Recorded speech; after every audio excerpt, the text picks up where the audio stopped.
All right, so we're really going to get into why we use logarithms. Last chapter in Unit 3, we learned how to solve logs if we could find a common base. So now, what happens if we can't find a common base? This is where we're going to use our third law of logs. That's just basically the exponent, where if we have an exponent with an exponent, see what happens here? This x drops down in front. Well, what does that mean? So for example, let's say we tried to solve 4 to what exponent gets us 32. Well, we know 4 squared gets us 16, and 4 to the third gets us 64. So our answer is somewhere between 2 and 3. But I don't want to poke around on a calculator till I find it. I want to get to it exactly. Well, with common bases, it was easy because I could write 4 as 2 squared, and I could write 32 as 2 to the 5th. I still have my x. And then I would just solve, knowing that my bases were the same, and I would find out that it's 5 halves, right? 2.5. Well, there's another way to solve that using the third log law. And we're still using common bases. It's just that we're going to use common base 10. Well, this is what we're saying.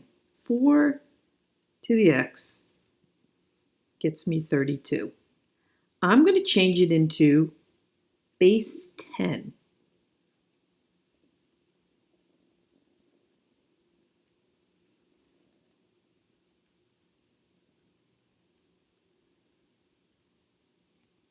That's right, we're working with base 10. Remember that this x falls down in front now as the third law. And since we're working in base 10, there is no need for me to write the number 10 on the bottom. It's understood. So now I'm going to divide to get x alone. If I take out my calculator and take the log of 32, which is basically saying the exponent of 10 that gets me 32, and I divide it by the exponent of 10 that gets me 4, guess what my answer is going to be? Well, let's come over here to our calculator. And right down here you see log. There it is, base 10. So we're going to take the log of 32, divide that by the log of 4, and voila, there's my answer of 2.5. Now there's another natural log which you're going to learn about, and that's called base e, which you don't know anything about, but you will within 2 or 3 days. Watch this.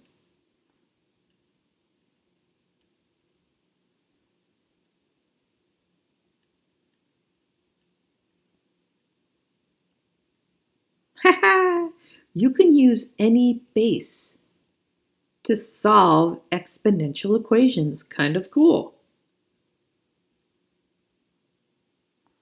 But we just use base 10 because it's the most common one and it's on our calculator. So the first thing you should always try is, can I write these with common bases? Not 5, not 42. Factors of 42 are 6 and 7. So I'm going to use common base 10. That's why it's called a common logarithm. So, okay, that means I'm going to throw the word log in front of each number. When I throw log in front of a number, that makes exponents fall down.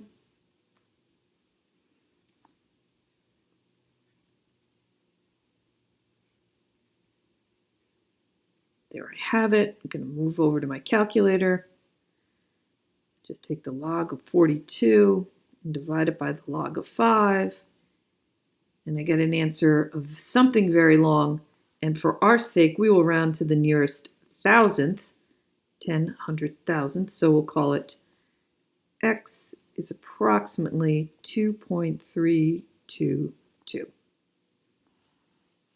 Now it's no different if my exponent is a binomial. I'm still going to say, okay, I can't find a common base between 6 and 78, so I will use common base 10. I will throw the word log in front of base 6, and I will throw the log in front of the number 78. Any exponents fall down, but careful, because it's a binomial, we're going to keep it in parentheses.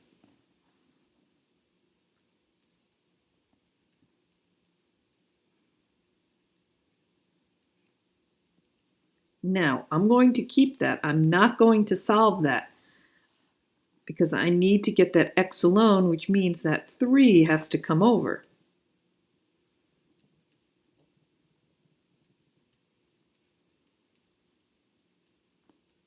And that's what I'm going to type in the calculator.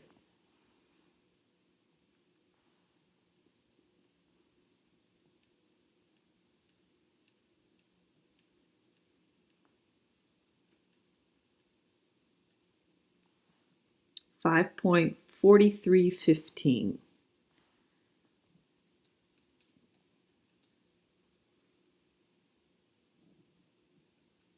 If I rounded that to the nearest thousandth, and you can always check yourself. I can store that to the x. Now if I do 6 to the x minus 3, my answer better be 78, and it is. All right, let's try a word problem. A biologist is modeling the population of bats on a tropical island. When he first starts observing them, there are 104 bats. All right, so we know we are in the exponential, so we know that our A is 104. The biologist believes that the bat population is growing at a rate of 3%. So my base, got a little ahead of myself, is 1.03. Based on this assumption, how long would it take the bat population to reach 200? So if I were to write my equation, population is the 104 bats times 1.03, and it's per year. We'll put T for year. I want to know when that population is going to be 200.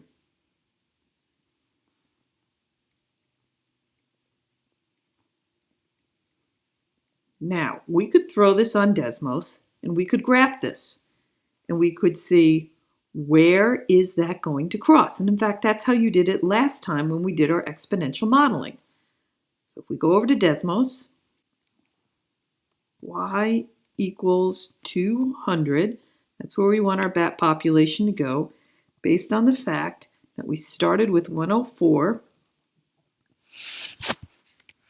and that was 1.03 to the x. Okay, I'm going to come over here. I'm going to play with my wrench. Move this over so you can see that I'm playing with my wrench. And I want my x-axis to go from 0, let's say 20 years. Let's see what 20 years does. And I want my y-axis to go from 0 to at least 200. So I'm going to say 250. And there we have it. We have a better view. And we can see that probably in the year 22.123. So in 22, so we found out by doing Desmos that in approximately 22 years. Now, how do we do that algebraically? Well, we start solving. The first thing we're going to do is divide by 104. And notice I don't really divide by 104. We're going to let the calculator handle all that mess. I mean, if you want to divide by 2, because you can see 2 goes in there, and you get 100, well, you get 100. This is how I would do it, 100 over 52. Oh, wait, 2 goes in there again, so that's 50 over 26. You can do that just to reduce it so you have smaller numbers to type in. Now, how do I undo this? Logarithms. I'm going to take the log of both sides. This is my 50 over 26. I just reduced that fraction. Equals, wait, where does that exponent go? It falls down in front, and I was taking the log of 1.03. I'm going to divide both sides.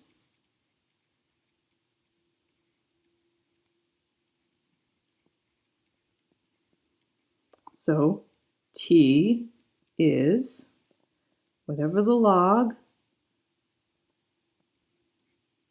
of 50 over 26 divided by the log of 1.03. Right? Go to our friend the calculator. Log 50, whoops.